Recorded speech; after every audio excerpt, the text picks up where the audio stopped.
E aí, pessoal, hoje nós vamos fazer algo necessário, mas que vai incomodar muita gente. Nós vamos analisar uma entrevista do pastor Hernandes Dias Lopes e expor os problemas sérios no discurso dele sobre unidade denominacional e diferenças doutrinárias. Antes de começar, eu preciso deixar claro uma coisa. Eu não sou membro de nenhuma denominação específica, tá, pessoal? E isso me dá uma liberdade que muitos líderes não têm para falar a verdade sem medo de perder posições institucionais ou agradar públicos específicos. O que você vai ver hoje não é um ataque pessoal ao Hernandes. É uma exposição de como o relativismo teológico disfarçado de amor cristão está envenenando a igreja evangélica. Ele vai dizer coisas bonitas sobre unidade, mas por trás desse discurso há uma negligência perigosa com a verdade bíblica. E alguém precisa ter coragem de expor isso publicamente. Preparados para a verdade sem filtros? Então vamos lá. Aí, perguntando sobre a presbiteriana. O que muda da igreja presbiteriana com relação às outras igrejas, como Batista, Assembleia, Congregação, sei lá, outras denominações? Quais são os principais pilares? Bom, veja bem, nós temos várias denominações evangélicas protestantes, né? Dentro do ramo histórico e dentro do ramo, nós chamaríamos de pentecostal. Eu entendo que só tem uma igreja, só tem um rebanho, só tem uma família. Jesus só tem uma noiva. Não importa a placa denominacional. Prestem muita atenção nessa frase. Que frase é essa? Não importa a placa denominacional. Por que eu pedi para vocês prestarem muita atenção nessa frase? Porque ela parece linda na superfície, mas esconde um veneno teológico mortal. Quando ele diz não importa a placa denominacional, ele está fazendo algo extremamente perigoso. Ele está equiparando igrejas que têm diferenças teológicas fundamentais como se fossem equivalentes morais e espirituais. Vamos pensar juntos sobre o que essa afirmação realmente significa na prática. Ele está dizendo que uma igreja reformada confessional que prega a soberania absoluta de Deus na salvação tem o mesmo valor que uma igreja arminiana que prega que o homem tem a última palavra na sua salvação. E uma igreja que pratica adoração regulativa baseada somente nas escrituras é equivalente a uma igreja que introduz elementos de entretenimento mundano no culto. Que uma igreja que exerce disciplina bíblica rigorosa é igual a uma igreja que tolera pecado público entre seus membros sem consequências. Mas aqui está o problema fundamental. A Bíblia nunca nos ensina esse tipo de relativismo. Paulo não escreveu aos Gálatas dizendo, olha, vocês creem que precisam se circuncidar para serem salvos? E eu creio que é só pela fé. Mas não importa, somos todos irmãos.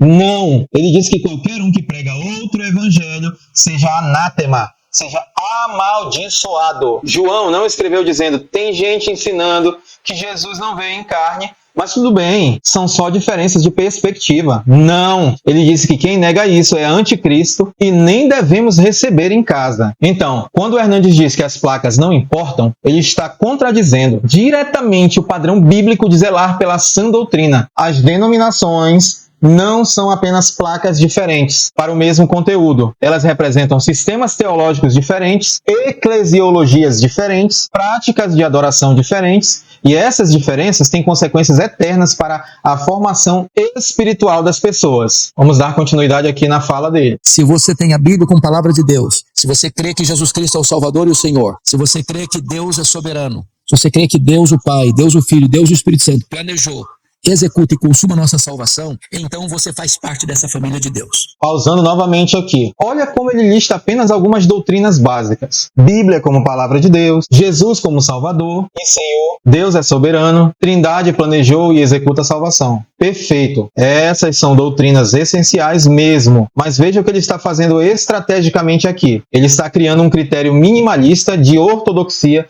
que permite incluir o máximo de pessoas possível sob o guarda-chuva de evangélico, quando ele fala aqui que você faz parte da família de Deus, relacionado a tudo que eu falei agora. E por que ele faz isso? Porque quanto maior o guarda-chuva, maior o público para os seus livros, maior a audiência para suas pregações, maior a influência do ministério dele. Isso não é conspiração da minha parte. É simplesmente reconhecer que existem incentivos econômicos e sociais poderosos para que líderes evangélicos proeminentes minimizem diferenças doutrinárias. Quanto mais divisões você cria defendendo verdades específicas, é menor o seu mercado potencial. Mas aqui está a pergunta que você precisa fazer. O que é mais importante? A popularidade ou a fidelidade à totalidade do Conselho de Deus? O apóstolo Paulo poderia ter evitado muita perseguição se tivesse adotado essa postura relativista, mas ele preferiu sofrer por pregar a verdade completa do que ser popular pregando apenas o mínimo necessário. As placas mudam, a igreja é una.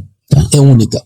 Agora, as denominações têm suas características. Primeiro, como, por exemplo, sistema de governo. Você tem uma igreja que é episcopal, onde você tem um bispo que comanda. Você tem uma igreja congregacional, que é as igrejas batistas, assembleanas, onde a assembleia, onde a igreja local tem a sua independência. E você tem a igreja presbiteriana. Vamos pausar aqui e vamos nos atentar para esta frase que ele falou há pouco. Onde a igreja local tem a sua independência. Aqui está relacionado ao problema do governo eclesiástico. Agora vamos fazer o seguinte, vamos examinar algo que vai incomodar muita gente, mas que precisa ser dito. Hernandes apresenta 3 modelos de governo eclesiástico como se fossem opções igualmente válidas no cardápio cristão. Primeiro, episcopal. Segundo, congregacional.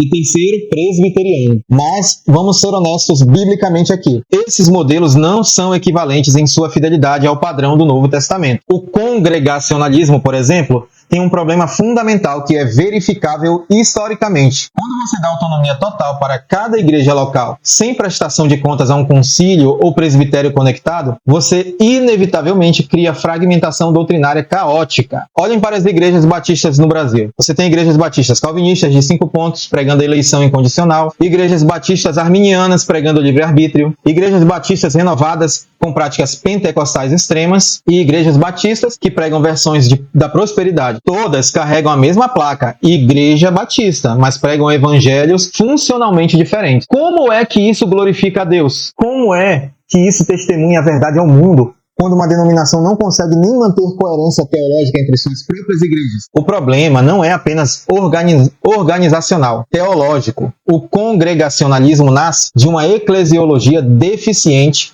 que não reconhece adequadamente a necessidade de autoridade conectada e prestação de contas mútuas entre igrejas. Agora, compare isso com o modelo de Atos 15, onde os apóstolos e presbíteros se reuniram em Jerusalém para decidir uma questão doutrinária que afetava todas as igrejas. Eles não disseram, cada igreja decide o que quer sobre circuncisão.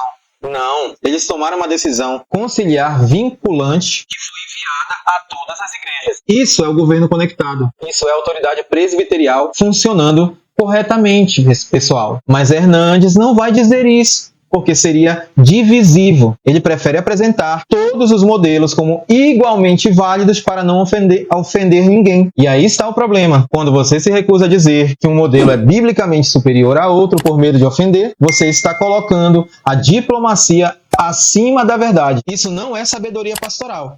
Isso é covardia teológica.